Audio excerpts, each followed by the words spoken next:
Hello बच्चों, आज के वीडियो में हम लोग बात करेंगे कि अणुभार कैसे निकाला जा सकता है। ठीक है, तो किसी भी अणु का या किसी भी यौगिक का अणुभार आपको अगर निकालना है तो उसके लिए क्या करना पड़ेगा।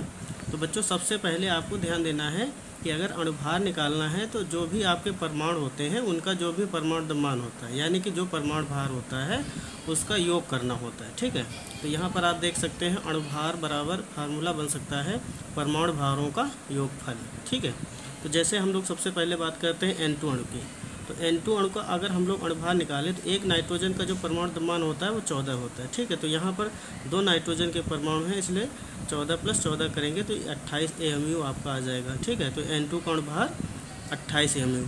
इसी प्रकार से अगर Cl2 का निकालें अणुभार तो एक क्लोरीन का जो परमाणु द्रव्यमान होता है उसका होता है आपका मान 35.5। ठीक है, तो 2 क्लोरीन के परमाणु हैं, इसलिए 35.5 + 35.5 तो आ जाएगा यहाँ पर 71 AMU। ठीक है, ऐसे ही हम लोग निकालेंगे अगर CO2 यौगिक का, तो CO2 में आप देख सकते हैं एक कार्बन है 2 ऑक्सीजन है। ठीक है, यानी एक कार्बन का परमाणु 2 ऑक्सीजन का परमाणु।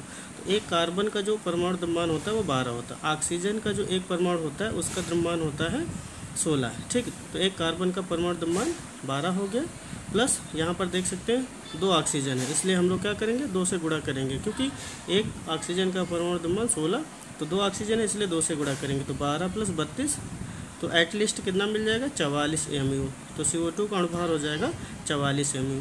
इसी तरीके से हम लोग बात करते हैं H2SO4 की। ठीक है, तो H2SO4 में आप देख सकते हैं 2 हाइड्रोजन है, 1 सल्फर है और 4 ऑक्सीजन है, इसलिए हम लोग क्या करेंगे 2 से गुणा करेंगे 1 का, क्योंकि हाइड्रोजन का परमाणु द्रव्यमान होता है 1, लेकिन 2 हाइड्रोजन है इसलिए 2 से गुणा होगा 1 का, प्लस 32 तो सल्फर का परमाणु द्रव्यमान 32 हो जाएगा। ऑक्सीजन के यहाँ पर देखो 4 परमाणु हैं और ऑक्सीजन का जो परमाणु द्रव्यमान है वो होता है 16, तो 4 से फिर 16 का गुणा हो जाएगा और इसके बाद में फिर कैलकुलेट कर लेंगे तो 2 + 32 + 64 तो ऐड करने के बाद में वैल्यू मिल जाएगी 98 AMU, यानी कि एटॉमिक मास यूनिट। तो ये आपका हो जाएगा अणुभार निकालने का तरीका। ठीक है, तो आपको ज़्यादा कुछ नहीं करना है बच्चों, केवल जो भी परमाणु हैं उनका जो परमाणु द्रव्यमान होता है उसको ऐड कर देना है। ठीक है, और किसी भी अणु या यौगिक में जितने भी परमाणु होंगे उनके परमाणु द्रव्यमानों को ऐड करने से आपको मॉलिक्यूलर वेट की जो वैल्यू है वो फाइनली प्राप्त हो जाएगी। Thank you.